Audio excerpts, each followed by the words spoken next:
everybody. Welcome. Oh, hey, Augie, what's up? You made it. Welcome to the IndieCade Beyond Screens stream. um, I am going to be streaming today without my co-host David because he is just finishing up an escape room tour in New Mexico. It sounds awesome, but he is like on a plane right now, which is why he couldn't make it. But instead, I have my lovely sister Jade Law. Woo! I'm Jade. Hello. By the way, can you guys hear me? Can you hear Jade? I just wanted to make sure you can hear us. Guess that's important. Let me know if yeah. Anyhow, what I thought we could talk about today is improving in immersive experiences. So, my sister Jade is an accomplished improv actor. She also performs on a lot of TTRPGs that are live streamed, right, Jade? Oh yeah, it is so fun. I don't know if anyone here is in the TTRPG crowd, but it's amazing. And I think there's a lot of things that overlap between improv, TTRPG, and immersive escape rooms. And I think that's just like the idea of storytelling and really having fun with it. I mean, of course, you want to solve the puzzle, but isn't the story the most important part? I mean, I feel like PJ will fight me on this for an escape room, but I feel like if you're having fun, you want in your heart, you know? Well, I mean, that's part of why we go to immersive experiences in general. Um, Play things like tabletop role playing games or even escape rooms. I think a large part of it is the storyline and then emphasis on the immersive part. And part of that is getting yourself into the world, right? Like bringing yourself into the world. And one of the trends that is emerging lately is the use of live actors and playing with live actors, slipping into another role, doing the role playing. I think it's really gone beyond like role playing games. You know, we think of like Dungeons and Dragons and these role playing games and you're rolling this dice, but honestly, it's fun. And so many of like immersive theater nowadays, it kind of requires you to slip into another skin and talk to an actor and playing these games. And the thing is, we're seeing, I think some of the trends are seeing live actors in escape rooms, and it can be a little intimidating, I think, for people if you're not, you I know, mean, bonkers to me because I'm around these kinds of people all the time. But I think it's such a wonderful experience. And PJ, you and I are lucky because we're in Los Angeles where you find an actor on every single street corner. That sounds terrible. I mean, there's just a lot of actors everywhere.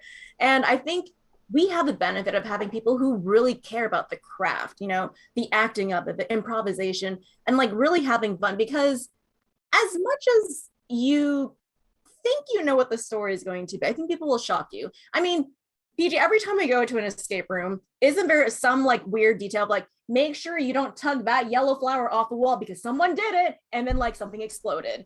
And you just don't know how people will react. And I think there's so much fun for an improviser, even if you're doing the same storyline over and over again, the people is what's new and different. So I think that's the element that you as like an escape room participant can add is like what flourish are you going to bring. And I mean it can be no flourish, it can just be you, but there's a lot of fun that can be had if you are interested in that kind of experience. yeah. So, like, I don't know if you've played any escape rooms with a live actor before. It really runs the gamut. Some of them are, sometimes you have an actor in a room that's just there to make sure you don't break anything, don't be tugging on that yellow flower, and give you hints. So a lot of times before, that's what we would have a live person in there just for. Sometimes Mhm. we have an actor in there that's just there to kind of be scary, or be Oh, put I up a. hate that. Let me just say, I hate horror. I hate scary things. Um, but so I can work around everything except like a zombie that's slowly crawling towards me. We're not dealing with that today, are we? Not unless you want there to be a No. zombie.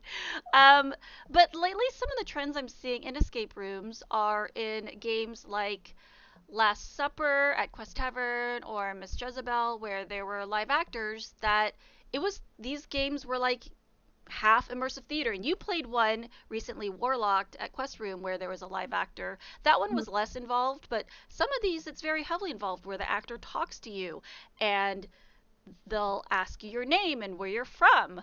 Oh, hi, Flappin' Jacks. Welcome to the stream.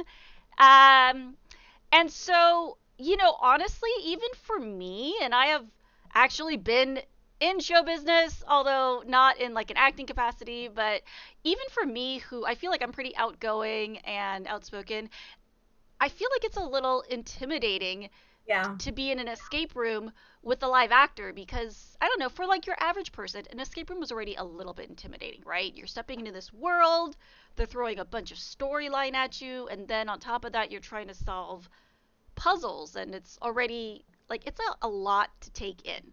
Hmm. So sometimes I feel like it's a lot to ask of the players to be role playing, and adding an additional dimension. Yeah.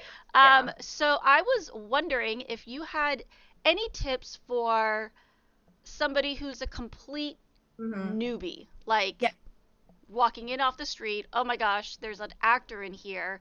I have to interact with this person. Do you have Hmm. any tips for that? Yes. My very first one is that this is a human being. So as scary as like an actor is, it's still just a person that's just wanting to play and have fun with you. I think sometimes I can get in the headspace of like, oh, that's not a real person. That's like a job. It's a model. It's a character. But it's like a real person. And I think if you treat them like a human being at the very beginning, you're already like way ahead of the crowd by rather than treating them like an object, if that makes any sense. So I think just like understanding that they're human and you can just say hi to them, and I think a big part of improv and acting is a kind of energy that you get from someone, and I think like if you say hi energetically, they're going to want to be energetic with you too. So it's always just like, hi, how's it going? I know I always come into an escape room with way too much energy and I'm bouncing off a wall, but for me I feel like it makes it a lot more fun. So I would say hi energetically to another human being is the first piece of, I think, simple advice that is doable. That's Doable. that is honestly great advice that it feels really obvious, but I think a lot of times if there's an actor and they're just standing there, people freeze. Like I get a little bit frozen and I kind of wait for them to project their energy towards me, I guess. And you're right, sometimes we have a tendency to treat them like objects because I Yes. feel like, are you a prop? Are you part of this? I don't, because we don't, again, it's because I don't know, right? We don't know Yeah. anything. But if you say I hello, think that's the big thing is like you don't know the rules necessarily, right? You don't know what's happening. You might know the theme, like, oh, this is a medieval thing, but and there's like someone in a cloak and robe. Are you supposed to touch them? Are you supposed to interact with them? Are they king? Are they wizard? You have no idea. But I think you can just start by like opening, I guess you call it like opening the air of just like, oh, hello, I acknowledge you as a human being, or a wizard, whatever. Just like being friendly, I think goes a long way. And I think I often, and as a performer, I will tell you, I feel the same way. If an audience comes in who is excited, they want to be there, they want to be part of something and build the story together, you get so much more excited as a performer of like, oh, we're going to have fun today and we're going to do this. Whereas I think if you come in and you're just treating them like a weird rock and like avoiding looking at them, they become like inward a little bit more. And I mean, a good performer can overcome that, but honestly, just coming in positive is the best first note I think you can give to anyone. I don't know. Do people do escape rooms when they're like sad or like angry or anything like that? um, I don't know, maybe. I go in sometimes. Like, I mean, look, I'm playing them all the time, so I'm sure of all kinds of things. But no, no. Usually, I think usually people are excited, but I think you would be surprised. Some people feel like they're dragged. Sometimes you get people that are dragged in there by friends and family. So it's. Mm. I think that even if you're dragging friends and family in, if you kind of get into it, that energy is infectious, and it'll Absolutely. spread to everybody else. Yeah. And I think like the one that we did with another person, that Oh, was hey, like a Riley. yeah, like if you have like we went with our niece and I think she's very wary of like weird people in the room, strangers and everything. So I think if you are a person in your group who's a little bit more open to this idea, coming with that energy so that you can kind of be like the ringleader, and kind of share that, I think it goes a long, long way in getting everyone to get on the same page. Because I think, what's that word? It's like where you set the mood, you know? If you come in excited and you want to play and you're like, how do we do? Then people are kind of like, oh, that's like kind of weird, kind of fun, and kind of you start that first laugh, I think. And from there, you're gonna have a good Being time. silly. Being silly. And I think this is another like tip I would have. If you want to do some weird, crazy accent, go for it. You don't have to be good. I am terrible at so many accents, but I'm not afraid to commit to being weird and goofy and being like a cowboy person. If that's like what you think that was, I was trying for cowboy. Oh god, I am the worst at accents. I think all of my That is true. accents That's sound very, very true. exactly the same. Yes. Some like pan European medieval person. But you know what? I love it every single time. And every single time you do an accent, I laugh, Peih-Gee. That's what, my sister was making focaccia the other day. She's like, "Do you want some focaccia I made?" I was like, "Focaccia! I If want the you like, focaccia." someone is hurting deep inside upon hearing this. But you know what? It makes me laugh and it made me giggle and I felt joyful, you know? And now every single time Peih-Gee says focaccia, I get Focaccia! I still get that You want the focaccia? twinge of pain, but also humor. So I think, go for it. And you don't even have to do like regional dialects. I think a lot of people tie dialects to like places, geography. But I think you can also just go for something kind of zany, which has no like particular place. And I feel like I tend to do this when I'm in like a room where I'm interacting with some performer. And this could even be at like heck Disneyland or wherever. I'm like, hey, how's it going? Okay, that was real creepy. But I think you can just choose like a different register, a different tone, and try it out. And you know what? If it's terrible, the best thing about improv is you can drop it and just stop doing it. You're not required to play the same person over and over again. So I think that's like another tip is like, if you don't like whatever you brought into this room, just stop doing it and no one's gonna care. No one remembers. This was the best lesson I ever had was unless you terribly, terribly offend everyone, no one's gonna remember the weird, weird stuff that you did. So feel free to be a little bit zany, and play up whatever aspect of yourself you want to. I think that's true, and I've talked to quite a few of people who work as actors in an escape room, in immersive experiences, and they told me the worst thing possible is when your guests are boring and they don't say anything and they don't have any fun. And they're like, I don't care if you say even something that's kind of offensive. I don't care if you're being stupid or silly. They're like, but for me, that's fun. For the actor, it's fun and it gives them something to work with and to bounce off. So even if you say something that's silly, you are working with hopefully a seasoned professional who will, help you look good, or if you said something stupid, they'll riff off of that and make it funny, which, I've seen happen a lot of times where I said something, I'm like, oh, that was dumb, and I felt really nervous about it. But then they the actor made it funny somehow, and like, they're there to help you. So I guess if you're going into these experiences, keep it in mind that these actors are there to help you have fun. It's not about, making you look stupid or anything Oh, like that. absolutely. And I think it's the same sort of thing of like, I think you and I have been in escape rooms where there's a puzzle and you just don't know how to go about it. So you just start doing weird things to try and make sense. You're like, maybe if I put it upside down on my head, something will happen. Or like, if we stand backwards, back to back, something will happen. And you're just trying whatever comes to mind. And maybe that'll be the thing. It's the same with improv. You can just try whatever's going on. And as a side story, let me say the last time Peih-Gee and I did an escape room, there was two portraits of people looking at each other in the room. So I got my niece and I to just like, I was like, you know what, maybe let's try this. Let's just stand and look at each other. Maybe that will unlock something. And the two of us were standing there looking at each other very intently at my like 8-year-old niece.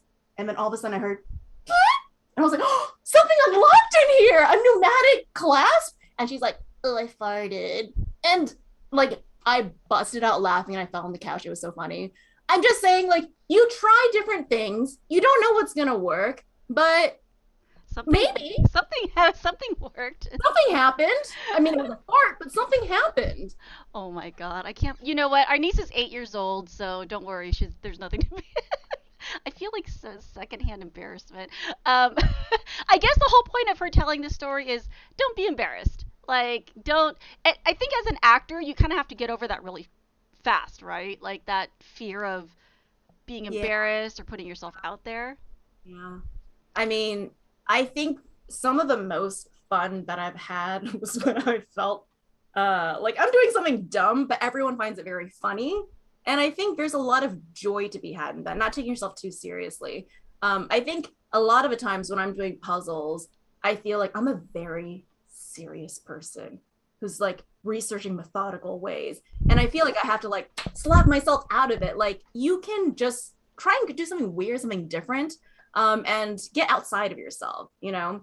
And if you haven't acted before, I think there's little spaces where you can try to be someone totally new. And this might be a weird tip, It's weird to but me because, like, my tip was gonna say, like, I find it hard to be somebody new. So, like, whenever I go into any experience where there's some type of role playing involved, like even an RPG or whatever, uh, like, and this was so look, this was my mistake. The first time I went to an immersive theater experience, I had concocted this whole story, blah blah blah, like in my head, and in the moment, like I froze when they started asking me like where I was from, what I was doing here, and I'm like, oh, I didn't get that involved in a backstory, and then I was felt frozen, and then I felt like I don't know, stupid for the rest of the show, and then I kind of learned after that to just basically be myself. So even if I'm playing a spy, I'm a spy, but I'm still PG. Like oh I yeah, still grew up and I still did all the things that I did, except my occupation is now spy. You know, rather than concocting a whole absolutely. different personality or whatever, just Mm-hmm. because I have trouble doing that. Mm-hmm. You know, so that might just be the easiest thing is to still Oh, play yourself, but maybe just with a different job. there is the kiss theory in improv. You know what kiss is? Keep it Keep it simple, stupid. okay. Just like stop trying to make extravagant stories about the lands that you're from. Just be something simple. I would say like if I wanted to have fun playing, for example, a wizard, I would want to be a wizard who wears uh neon green robes and who's terrified of cats. And I love soap operas, you know? And if I have those three weird things, there's so much room to like decide whatever you want to be. So I think even just coming in with like a small secret, some small detail about a character you want to play. If you want to play a character, you can absolutely do that. I think I did an escape room with you, PG, maybe the Warlock one, where I was like, if there's an animal involved, I'm going to be very excited. So whenever there was a new puzzle that involved animals, I just like perked up. I was like, this is my puzzle. I love animals and I want to do it. And there's squirrels, and I'm just going to sit here and like stare at the squirrel all day. So I think it can be whatever you want it to be to make it fun for yourself. I think that's the key here is make it fun for yourself, make it fun for your crew, make it fun for the person who's like improvising with you inside the room, and just I be a little bit zany. So I saw, so Jade had written me up a whole kind of list of do's and don'ts, and one of her do's said, be specific. It's somehow funnier that instead of just being an evil wizard, you're an evil wizard that's terrified of black cats, and you like to watch Days of Our Lives. You know, or you're an FBI agent who despises mid century Russian novels. You know, and she was like, it's all about the little quirks. And that was actually the tip that I thought was the most interesting because I've seen you do that, and it makes the character interesting. But I think that when you're like me and it feels like there's too many possibilities, sometimes Mhm. having that one little quirk feels like a Just one. lifeline where you Yes. can kind of constantly refer to it. It becomes a kind of funny, I don't know, shtick, but it's an easy thing to kind of make into like I don't know Mhm. your cloak or your armor. I cling. I would cling to that and be like, that's me. I'm afraid of cats, but I'm an evil wizard. Yeah. Um, And I would say it's when it happens, and it's not all the time, but it's serendipitous. If for some reason that was your thing, like if you were FBI agent who despises mid-century Russian literature, and you're in a library and you're like these goddamn books, and you're just like frustrated. It's stupid. It's very dumb for you to look at a wall of books and be like, I hate you. But somehow people will laugh and it just makes it so much more fun.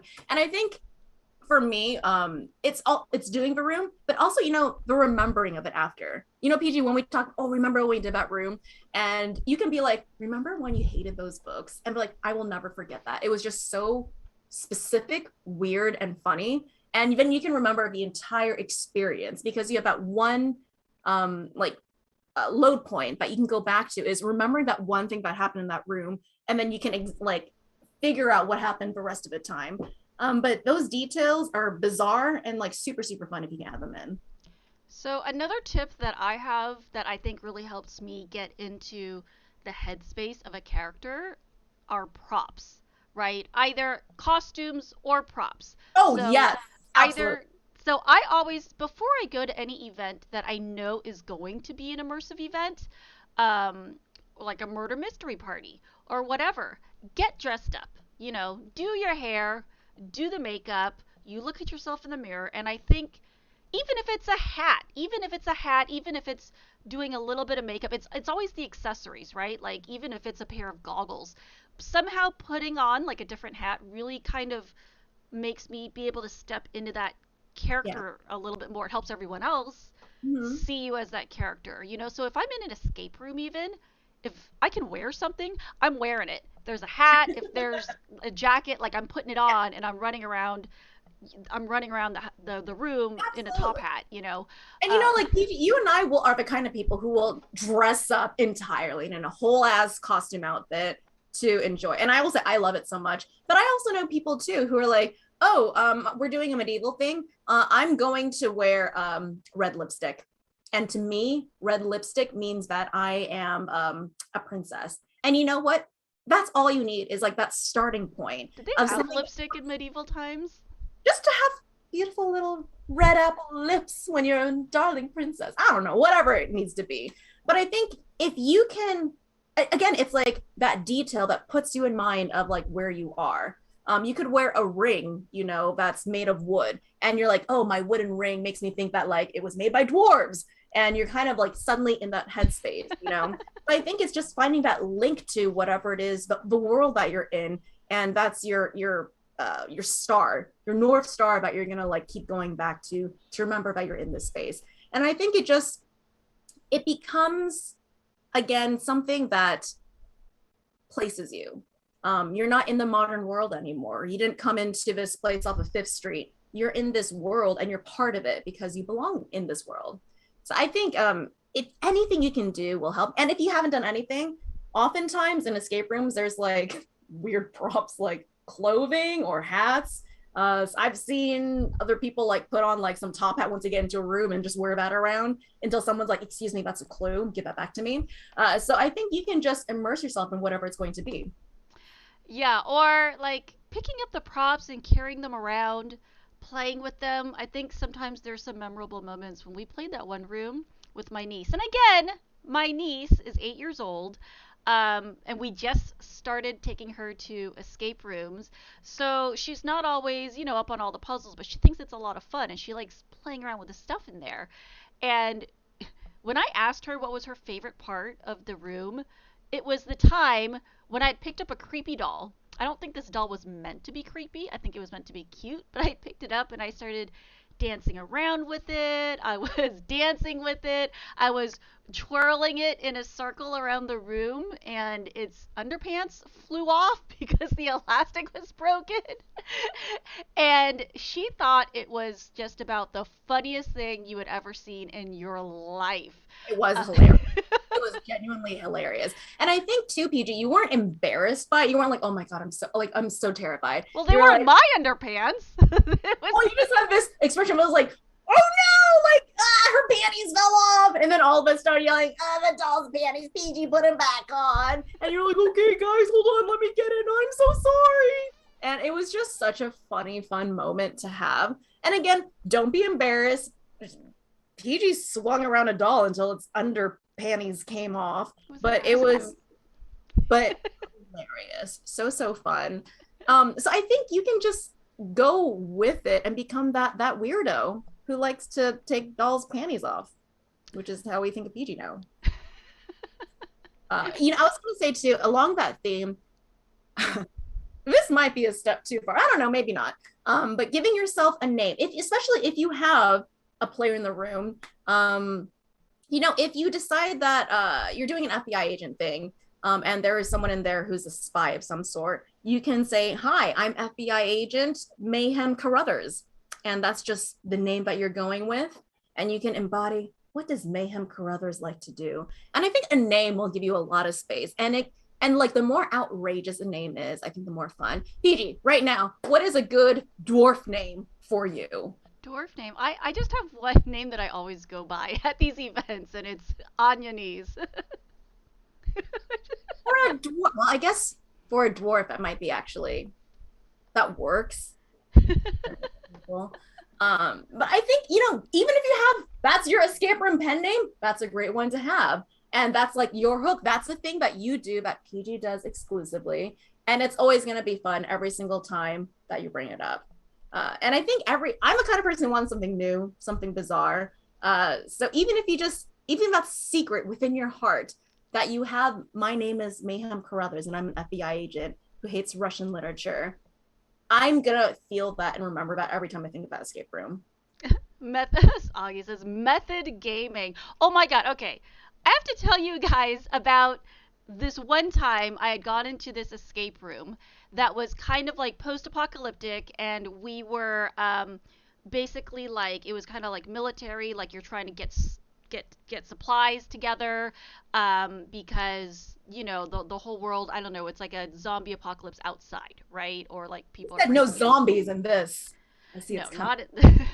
but the thing is, we were not told that there would be an actor in this room, and the actor was kind of what happened was you're in the dark, you're kind of going back and forth between these rooms getting supplies, and there's an actor, he's got like a ski mask on, he's got like a bat, and he comes in, he starts kind of menacing one of my friends, and he would like pull the fuse box and turn off the lights, so then one of us would have to go into that room and turn the lights back on.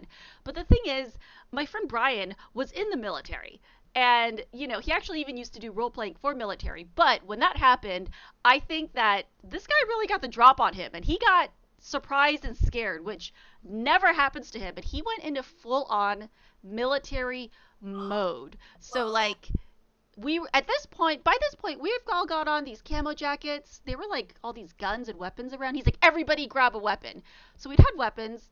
There's times in the room where you had to go back through the dark room into the other room. He was like, take somebody. He's like, I need somebody to cover me. And like, I'm like, Brian, I'm working on this puzzle. He was like, no, no, no, I need someone to cover my back. And I'm like, fine. So like, he's like, get the gun. And he's, where's your gun? I'd have to go back and get the gun. And he's got me like following behind him. Like, he's like, watch my back. He's watching his back. He's making us lock the doors behind us. Every time we go back and forth, we have to relock the doors. And it literally added like 20 extra minutes to the play. I mean, at this point now, I will say too, like my group doesn't really play for time anymore. Like we only care about having fun. It's not about trying to beat the record time.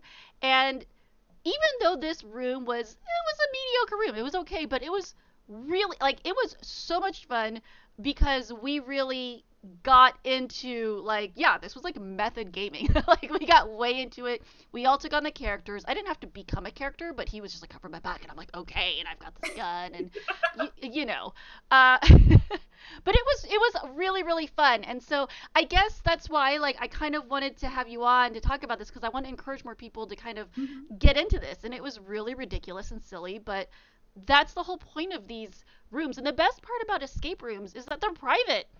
You're Mm-hmm. only in there with your friends anyway. Like it's not like you're in front of an audience. You're not Yeah. like around a bunch of strangers, so it's okay to kind of let loose and I think that's such a good point, Peih-Gee, is I think if you're performing, sometimes you feel a lot of nervousness because there's like a huge audience. What are they gonna think about everything that I'm doing? But hopefully you're with friends or like people that you like ish, and you're doing this thing. And I think like I like in my head, I'm painting this picture where it's you and Brian. You are behind him looking around all scared, holding a gun. Who are you performing for? No one. You're I not mean, my performing. friends, I just want to make them laugh and But have even if no one was looking at you, I think I would have so much fun just feeling that tension inside of me, and putting that look on my face and just being like, oh my God, something might happen. And then just feeling like you're in that space. And I think it adds so much more to it. And it might give you some sort of frenzy to like finish the next puzzle, that adrenaline boost of like, oh God, we got to get this before the zombie gets us. And I think you're performing for yourself, and this is my goal, always have fun and entertain myself, at least when I'm performing. If you're not having fun, no one else is going to be having fun. So just like putting yourself in that headspace, I think that's Bye, super, super. Aggie. Thanks for dropping in. Sorry. I didn't mean to interrupt you. Thank you. Any other tips or tricks? This is, you mean specifically for like being Oh, with, I know what I wanted to ask you about. So I know in improv, they always talk about yes anding. Can you talk a little bit about what that means? yeah, it's like such a quotidian phrase, yes, yes, and. I mean, at its very base level, it means you say yes to the premise that's going on. I accept whatever it is that you're saying, and I'm going to add on to it. The point being, it's not just like, I'm not the only one making this world where cats can fly, meadows are made of cotton candy, and I've decided like everything's gonna be like a kitten candy land. Oh, That that sounds wonderful. doesn't sound so nice. So I think like you would say like, oh yes, I am in this world where those things happen. But if you just stop there, it's like, okay, and then I guess I'll just keep going on with this. The and part is, Peih-Gee, what would you add to a land where kittens rule everything and everything's made of candy? And the dogs are the servants. See, I would never have thought of that. But now this is a world that we live in. And I say, yes. And all the cats wear wigs that are very tall and multicolored. Oh, And they're very, very tall, even though they're low to the ground. So these are just weird details that make no sense, but you accept it. The only thing that, I mean, and you can say no to certain things. You just don't say, no, I'm not doing that. No, there's no cats in this world. No, the trees are made of leaves. That's just kind of like blowing all the air out of whatever exciting thing that we're going to do. For example, when you were with your friend Brian playing along, if you said, no, we're not actually in an apocalypse and I'm not picking up that gun, that's just kind of like a real downer way to look at everything. But yes, and is what you did. You can say like, no, we can't go back in there, Brian, there's zombies waiting for us. So you can say no in certain I mean, I situations. was a little resistant. I was like, Brian, I'm not gonna go back and lock. I'm like, this is costing us time. I have to lock and unlock each room every time we go through it. Carry that. I'm like, I'm working on this puzzle, and I. You can't look, you can say no and you can still play along. You can say like, no, Brian, we have to get our supplies before time runs out. I know that security is important to you, but getting supplies is more important to me. So that's like, you can say no in the pursuit of what you want to do, but you're accepting that he feels pressure and a need for security because there's an unknown person there, right? So you're still playing within the boundaries of this yes and world that you came. Your and for it was, we need to solve these puzzles to get to whatever the end. Okay. Right. Right. So you can still say no to what he wants to do, but still ground it in that world. Like, yes, I accept that there is a need for someone to watch your back, but no, I cannot be that person at this time. Yeah, absolutely. And that's again you playing this character, and it doesn't have to be too different from Peih-Gee, I'm in an escape room and I need to get this done right now. It can be Peih-Gee, I'm like in this need to get to our supplies at the very end of this. And if you need someone, take Sarah. Sarah's sitting there against the wall doing nothing, and she can help watch your back. So just kind of playing within the boundaries of what's accepted. I think it's just you want to add into this world and not like poo poo on what someone is saying. You can So I think you can propose a premise. Someone yeah, in chat is saying, "I want to propose a premise." do it. What I want to hear it. We can build something together. Well, if we had time, I don't think we have time, but like I was actually thinking about Jade does a lot of TTRPGs, that's tabletop role playing games. You would stream them, right? Are you doing any currently? Not right now, but I think if improv sounds terrifying, performance sounds terrifying, I would say this is a great avenue to get into being creative with storytelling, because there's like it's a benefit and a negative is like there's so many constructs inside TTRPGs. Like you can only do certain things because What do if you mean you're by construct? like for example, Dungeons and Dragons is the most popular one, right? So you can't really be a CEO robot in Dungeons and Dragons, right? You can't be anything you want to be, but you can be a wizard who casts spells. And there's a certain number of spells that you can cast that do different things. So you have these sorts of rules that are already in place for you. And I think what's nice is you don't have to be acting the entire time. I think the idea of acting is scary a lot of the time, but you can't be like in the middle of to be or not to be. Guys, what are we doing here? Like, you can't just stop when you're acting, but you can do that in a TTRPG of like, and I say to all the wizards gathered here, guys, what should I say to the wizards gathered here? What do you think would incite them to like do big things? And then your team can be like, oh, tell them that you'll give them all beer at the end. You're like, I shall give you all beer at the end if you join my parley. And you can kind of like cut in between. It's a way to sort of storytell with somewhat low stakes. And you have all these people who want to do it with you. And if you have someone in your group who can be like the game master, the dungeon master, that's great. They can kind of be the rule maker and decide what's going on. You can also play games without any sort of dungeon master person, or you can hire someone. I know a ton of people who will lend out their skills and dungeon master a game for you and your friends. So you can at least get into this idea of performance, of play, of storytelling with somewhat low stakes. And I think it depends on you and your group of friends and what you like to do.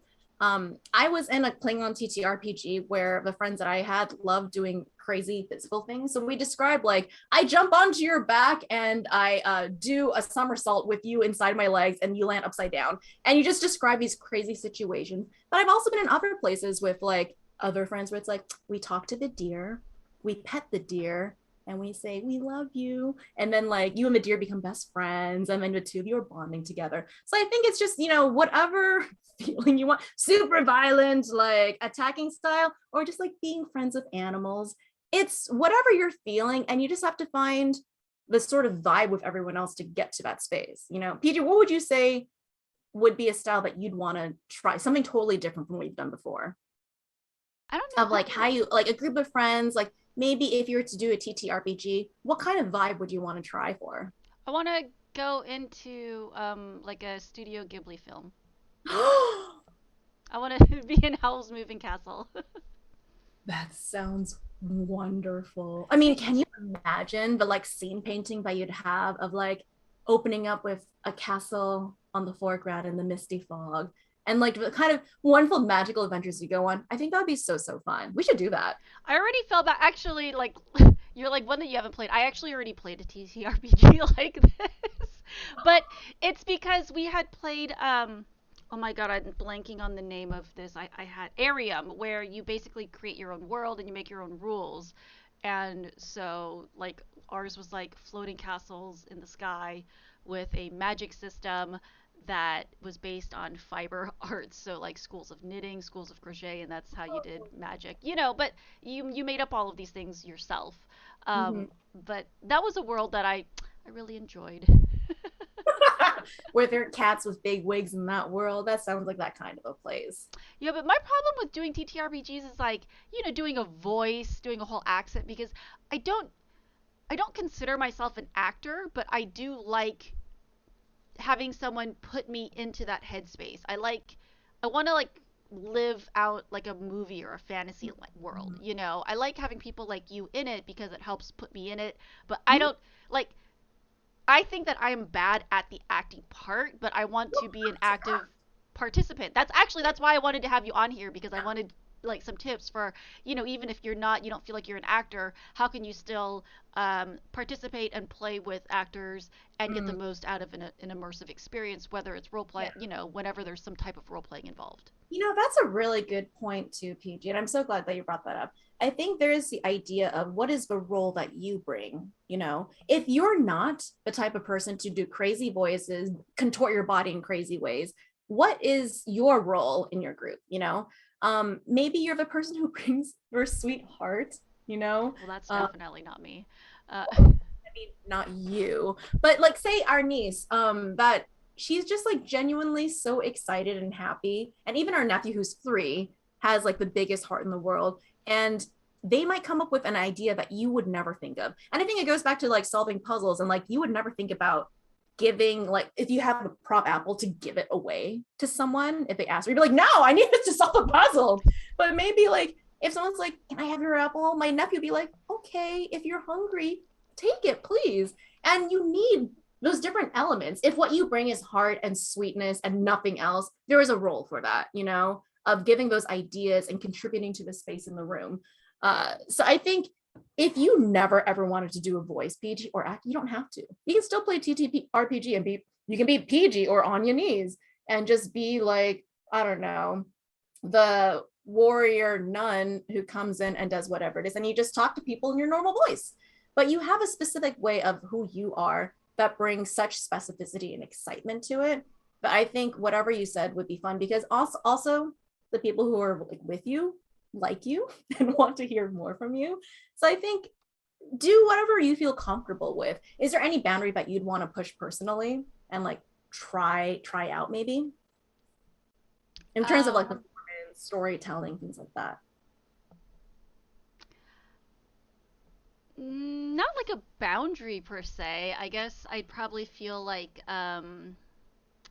I think that one of my things that I need to get past is feeling pressure to constantly like be witty or to add to it. Like if I'm going to open my mouth and interact, I constantly feel this pressure like it has to be really clever or it has to be really Yeah. funny or it has to move the story along. And I guess it's getting past that feeling like that because it doesn't have to. It doesn't always Yeah. have to you know, be really clever or funny. It could just I'm just here existing in your world. And so like Yeah. that's my own personal thing that I have to try to accept, I guess. That's a really good point. And I think the particular school of improv that I attend, they really actually tell you don't try to be funny. Don't try for the quick joke. What you want to do is have your character play your person and their specific details, and you don't have to be funny. The humor comes from you being like as real the person as you want to be.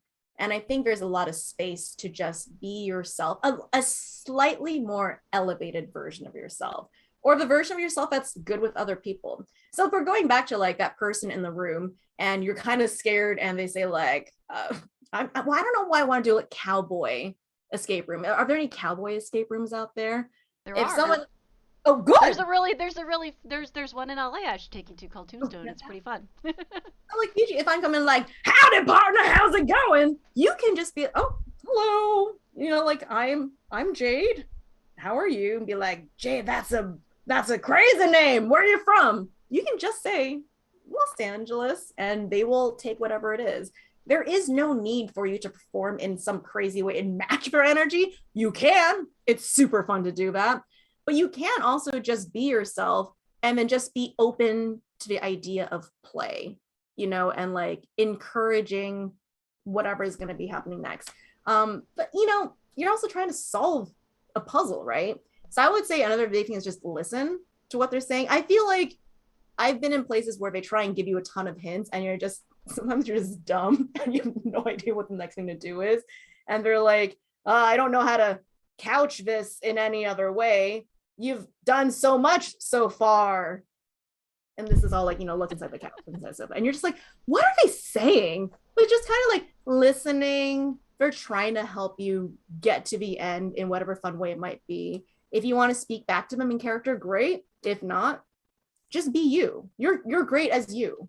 So let me ask you this. How like I feel like you're always really good at coming up with crazy characters on the fly. Is it just practice or before you go into something, do you like already make a character in your head or do you have like a Rolodex of like ten different Ooh, characters that you can pull from and then you just all of the above. All of the above.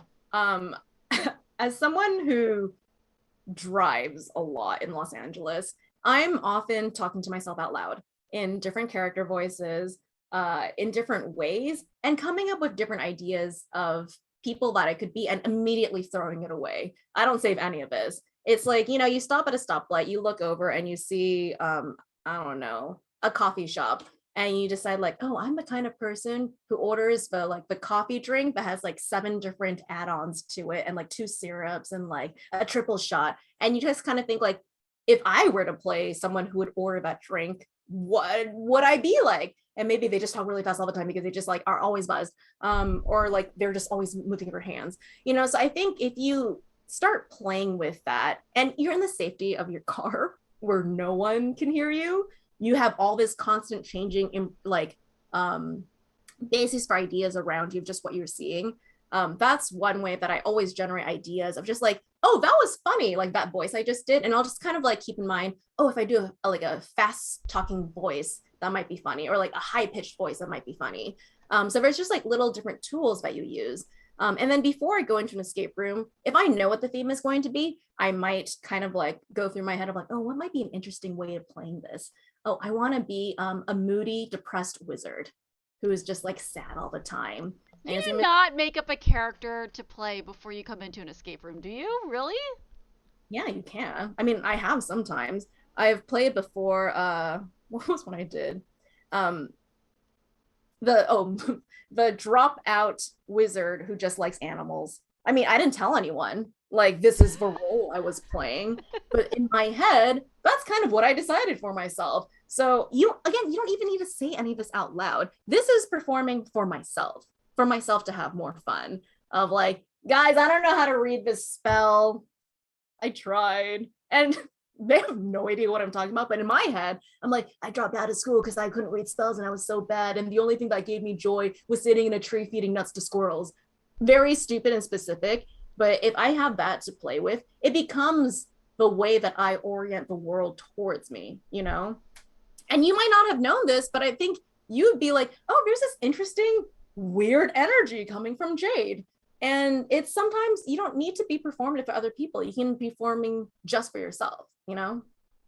Right. No, I totally get that. I think it's good to talk this out. Like, I realize having that pressure and getting the pressure taken off makes a big difference. Like, for example, I played Last Supper for the second time the other day, and so this is a game where there is a live actor, and there's a lot of interaction with this live actor where they talk to you. They spend like a good 10 minutes at the beginning talking to you and interacting. And the first time I played this game, and it was one of the first times I'd played a game with a live actor, I was so nervous because I was busy like trying to like look around the room and get a jump on the puzzles and then taking what he's saying, is it a clue, and interact with him and all these things. And then the second time I played, I went with I went with David and Lisa, who had not played, but since I'd played it already, now I didn't have to worry about the puzzles and stuff like that, and I could just constant like I was very carefree, and I'm like, this is the best interaction I've ever had with an actor because I wasn't worried or stressing or anything because it was my second time. And I've talked to even when we interviewed Neil Patrick Harris, even who's an actor who's done a lot of these things, and he told us that even when he does immersive theater and he when he does these kind of adventure games types things, he always feels like he's doing it wrong. Like even he told me, he was like, I always feel like, am I doing it right? I feel like he's like, I always feel like I'm doing it the wrong way. Like, and you know, ultimately, so my takeaway is that there's no right way to be doing this. There's no need to put this pressure on yourself, and let loose and have fun. Absolutely. Absolutely. And I think just if you choose to play these characters that are very wonky, do it for yourself before you do it for anyone else. If you got joy of playing this dropout wizard, you're just gonna like have a great time with it. And you know the best thing is if you don't tell anyone, no one knows if you done effed it up at all. You know, like you're not gonna come and be like, Jade, that performance was awful where you played that wizard. No one knows what you're doing, but they get the benefit of whatever weirdness you want to bring into it. And it's just be open. I think that's the one piece of advice that I'd have is be positive, be open, and don't be afraid to fail. And I think anytime you do puzzles, it's the same sort of theory, right? You're not going to get to the right answer immediately. It's not a fun puzzle if you solve it right away. It's trying to attack it from different ways, failing a little bit, and it's so much more satisfying when you finally get it right. So, you know, go in, talk to the improviser and be weird, be Mayhem Carruthers, be a dropout wizard, be whatever you want to be. And if it doesn't go great, then that's fine. No one's going to remember it. But if it does, then you will remember it. Awesome. That's great advice. I already feel a lot better about going to all of my next events and shows and participating a lot more. Are there any final, I guess we're drawing close to an hour. Any final top tips or tricks, do's or don'ts that you want to encapsulate before we go? That's a good point. Um, uh, be be dumb, I guess. Uh, Be dumb. That's your last tip or trick is be dumb. you might feel stupid doing things. I think it's okay. Embrace it. The whole point, this is I will be honest, this is the biggest lesson that improv has taught me, and I've been doing it for years and years and years, is if it doesn't work, it's okay. I think that's honestly such a big life lesson. It's okay. It's okay if it doesn't work. You say a lot of weird, dumb, stupid things, but that just becomes water under the bridge. What you come out with at the end is you grow every single time you try. You learn something new. You learn what doesn't work. You learn what does, what it is that you bring to the table. So don't be afraid to go out there and say the thing that is too obvious that no one gets, because you learn each time that you try. And when you're in a space where you're not exactly yourself, I think that's the biggest benefit. You don't have to be you. You can be a slightly different version of you. You can be a character you, but it's not as scary as people rejecting you, your essence. You're rejecting my known character, and that's okay. I'm not that known person all the time.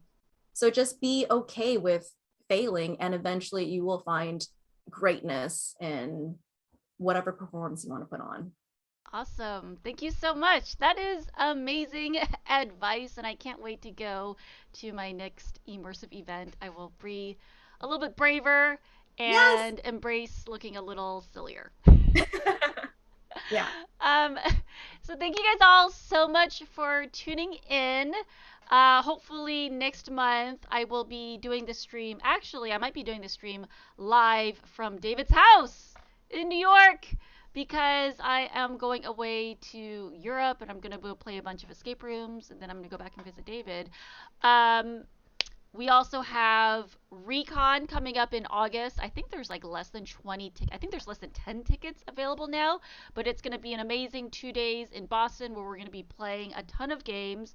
We're going to be listening to more amazing talks by a bunch of immersive creators, escape room owners and creators, and we're going to be playing at Level 99 and Bodeborg. And I will be emceeing in Boston, so you guys should check out Recon. That is the Reality Escape Convention. Um, we have just finished season 3 of Repod. That is my podcast, me and David. We co host Reality Escape Pod, which is a podcast about immersive gaming and escape rooms. And we are going to start planning and recording season 4 very, very soon. So that's what I have to plug. Jade, is there anything else that you want to plug at the moment? um Plug your lights in because summer is coming, so get ready to look good for camera. Me, There you no, go. I'm feeling good. Just be you.